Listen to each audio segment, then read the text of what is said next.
ნატა, 7 პირი დაზუსტებით შეგვიძლია ვთქვათ, ვინც ამ ეტაპზე არიან გამოვლენილი თაღლითურ საქმიანობაში. 7 პირი, მათ შორის 3 ქალბატონი 9 თვის წინ დაფუძნებულ კომპანიებში საქმიანობდა. თავდაპირველად 7 ადამიანმა ჯგუფურად დააფუძნა რამდენიმე კომპანია, საუბარია 10-მდე კომპანიაზე, რომლებიც დაარეგისტრირეს შეპსებად და ადამიანებს აცნობდნენ ამ კომპანიებს როგორც საინვესტიციო კომპანიებად. შვეიცარიის მოქალაქეებზეა საუბარი, ძირითადად შვეიცარიის მოქალაქეებზე მუშაობდა ეს თაღლითური ჯგუფი, შედიოდნენ ნდობაში ამ ადამიანებთან და არიცხინებდნენ დიდძალ თანხებს. საუბარია სულ 60 მილიონზე, რომელიც გამოსძალეს 9 თვის განმავლობაში ამ ადამიანებმა დაკავებულებმა შვეიცარიის მოქალაქეებს თაღლითურად, თუმცა ეს თანხა პროკურატურის ინფორმაციით ამოღებულია. ყადაღა აქვს დადებული ყველა ქონებას, რომელსაც განაგებდნენ და ფლობდნენ დაკავებულები, მათ შორის ქალბატონები. როგორც პროკურატურაში ოფიციალურ ბრიფინგზე განაცხადა საქმის ერთ-ერთმა გამომძიებელმა, 7 თვის განმავლობაში აკვირდებოდა, უთვალთვალებდა საგამოძიებო უწყება ამ პირებს, სწავლობდა მათ საქმიანობას.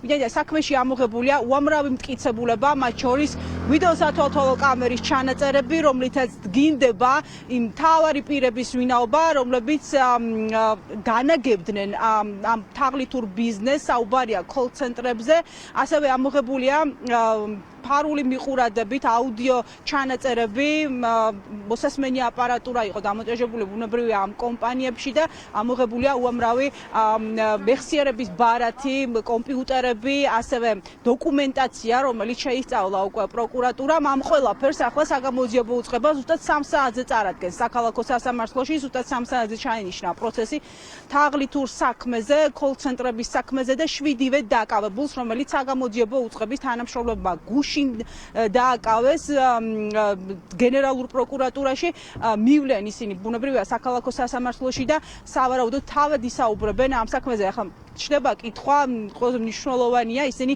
დაადებენ თუ არა ხელს იმ მთავარ ფიგურანტს საქმის, რომელიც დგას ამ კოლ-ცენტრების უკან, ამ საქმიანობის უკან, რომელმაც დააფუძნა ეს კომპანიები და მიანდო კომპანიების მართვა მის ნდობით აღჭურვილ პირებს. საუბარია ყოფილ შინაგან საქმეთა მინისტრზე ალექსანდრე ჭიკაიძეზე. ყველაზე მნიშვნელოვანია ახლა ისაუბრებენ თუ არა მათზე თავად დაკავებულები. სასამართლო პროცესი ზუსტად 2 საათში გაიმართება. 3 თებერვალს საქართველოს პროკურატურამ თაღლითური კოლ-ცენტრების მოწყობის და ორგანიზების ბრალდებით ორგანიზებული დანაშაულებრივი ჯგუფის 7 წევრი დააკავა. ამოღებული ასეულობით ელექტრონული მატარებელი, დოკუმენტაცია და დიდი ოდენობით ფულადი თანხა. ორგანიზებული დანაშაულებრივი ჯგუფის წევრები თაღლითურად დაეუფლნენ შვეიცარიის კონფედერაციის მოქალაქეების კუთვნილ რამდენიმე მილიონ შვეიცარულ ფრანკს.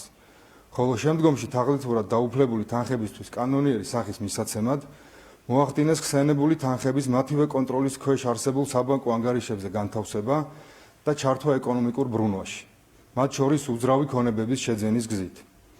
გამოძიების მიერ ყადაღა დაედო ბრალდებულების საკუთრებაში არსებულ 5 მილიონ ლარამდე ღირებულების უძრავ და მოძრავ ქონებებს. დაკავებულებს ბრალდება ორგანიზებული ჯგუფის მიერ ჩადენილ თაღლითობის და ფულის გათეთრების ფაქტებზე წარედგინათ, რაც სასჯელის სახით და ზომად 9-დან 12 წლამდე თავისუფლების აღკვეთას ითვალისწინებს.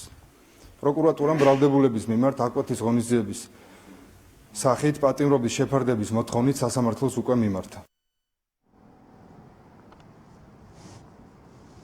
ჩვენ ველოდებით წუთი-წუთზე ერთ-ერთი დაკავებული ქალბატონის უფლებადამცველს ის მთავარ სამმართველოში უნდა შევიდეს და მოინახულოს მისი დასაცავი პირი სასამართლო პროცესამდე. ჯერჯერობით უცნობია რას ამბობენ თავად დაკავებულები, ადვოკატები საქმეზე არ საუბრობენ დეტალებზე. ერთადერთი ვიცით მხოლოდ ის, რომ დაკავებული ქალბატონების ამბობენ, რომ საქმესთან შემხებლობა არ ქონდათ. თუმცა პირველების ინფორმაციით დაკავებულთა 7 დაკავებულს შორის არის 3 ქალბატონი, რომელიც უშუალოდ განაგებდა კოლ-ცენტრების ბიზნესს. ისინი არიან ადამიანები, რომლებმაც თავდაპირველად 8 თვის წინ დააფუძნეს სხვადასხვა ტიპის კომპანია, საუბარი 10-მდე კომპანიაზე, რომლებიც შეპესება დაარეგისტრირეს და ისინი განაგებდნენ სწორედ ამ ბიზნესს შუამავალი პირების დახმარებით. ბუნებრივია. არ არის გამორიცხული, რომ ამ მასშტაბურ საქმეზე გააფართოვდეს დაკავებულთა წრე, ვინაიდან როგორც ცნობილია, დღეს საგამოძიებო უწყებაში დაბარებულები არიან ადამიანები, რომლებიც ჩხრეკას დაესწრნენ იმ კომპანიების, რომლებიც საბოლოოდ დალუქეს საგამოძიებო უწყების წარმომადგენლობა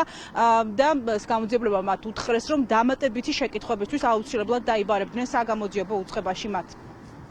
მადლობა სოფო სოფონიაური განაგრძობს ამ თემაზე მუშაობას და უფრო მეც მოგიყვებათ შემდეგ გამოშვებაში.